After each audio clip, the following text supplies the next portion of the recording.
are gateways for anger and joy and fear that are very common to everybody. But sadness, from my experience, is the emotion that is the most personal in terms of the gateways to access it. They vary so much from person to person. Some people do it through a song, through music.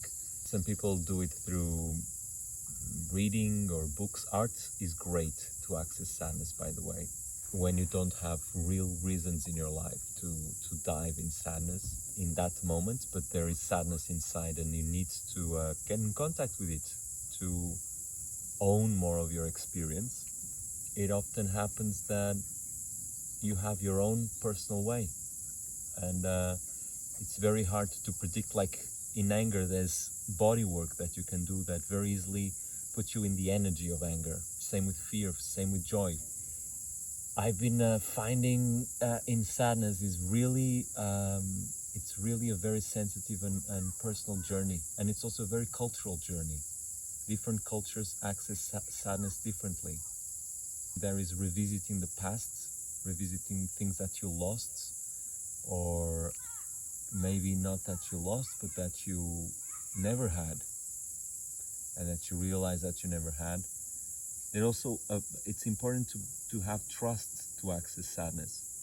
Without trust, it's easier to get into fear, not really sadness. Sadness you actually access when there is a womb around you that allows you to surrender, because it's an emotion that where you place all the hardness, a lot of these defense mechanisms that keep you vertical, keep things structured. Through sadness you allow yourself to just depose them for a while and be able to pay attention to a deeper layer.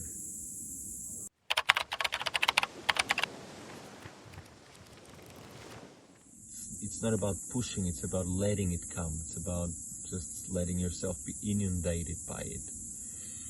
When you can, for instance, open the channel of the voice. The voice is one of the paths that I use the most to access sadness. And there is a way of placing your voice that immediately soften you and make your body ready to welcome this emotion. It's a little bit like joy. It's very hard to, okay, I'm going to provoke sadness. I'm going to provoke joy. The only thing you can do is to invite it, to create the conditions to welcome it. And voice is definitely one of the most direct channels for that. There's also the movement, because sadness is not something that is in the ether, in the atmosphere, is inscribed in your body.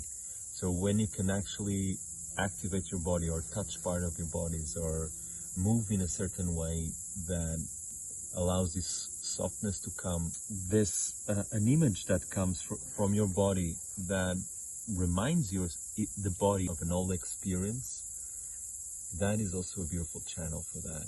So we will definitely be using movement. We will be definitely using voice work to open the channel and to prepare the space for the invitation of sadness.